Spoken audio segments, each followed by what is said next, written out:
Friends, तो आज के इस वीडियो में हम कुछ इंटरेस्टिंग स्पेलिंग रूल्स लेके आए हैं। फॉर एग्जांपल, सी को इंग्लिश में कभी स पढ़ते हैं और कभी क पढ़ते हैं, तो ऐसा क्यों, इसका क्या रीज़न है। फॉर एग्जांपल ये देखिए, copy, cigar, cell, cobbler, cricket, cement, car, city and cry.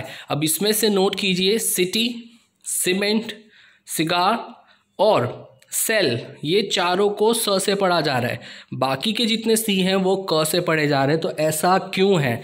सो इसका ये रीज़न है कि ये रूल है कि अगर सी के बाद आई, ई या तो वाई आता है, इन तीनों में से कोई भी लेटर आता है तो सी को स पढ़ना है, बाकी अगर कुछ भी आता है तो क पढ़ना है। फॉर एग्जाम्पल, सपोज सी के साथ आई आता है तो हमको उसको स पढ़ना है। जैसे यहाँ पर CITIZEN, तो सी के साथ आई आया है, that's why citizen, civil, cinema, city and you can see the last word cigarette. So आप नोट कीजिए, सब सी जितने भी हैं उनके साथ आई आया तो उसको स पढ़ना है। ओके, अब सी के साथ अगर वाई आता है तो भी उसको स पढ़ना है। जैसे साइनाइड, नोट कीजिए, साइबर, साइक्लोन, साइकिल।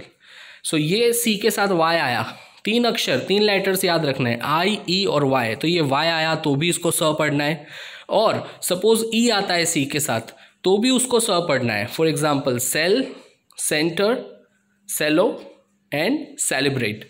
सो ये सारे स्पेलिंग में सी के साथ ई आया, राइट, तो इसको क्या पढ़ना है, स पढ़ना है। लेकिन अगर सपोज ये तीनों ना आए तो फिर ए आ सकता है, ये चांसेस हैं।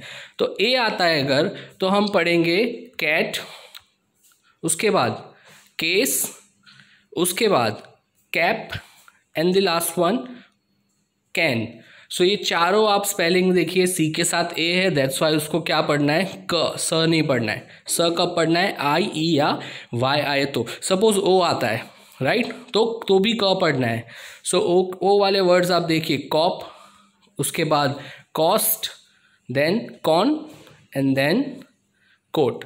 सो ये सारे स्पेल, अगर आप छोटा सा एक रूल याद रखते हो तो आपको पता चल जाएगा कि कब सी को स पढ़ना है और कब सी को क पढ़ना है। ऐसे ही और इंटरेस्टिंग रूल जानने के लिए सब्सक्राइब कीजिए इस चैनल को, और वीडियो को लाइक दीजिए और कमेंट सेक्शन में बताइए अगर आपको कुछ डाउट है तो। Thanks a lot.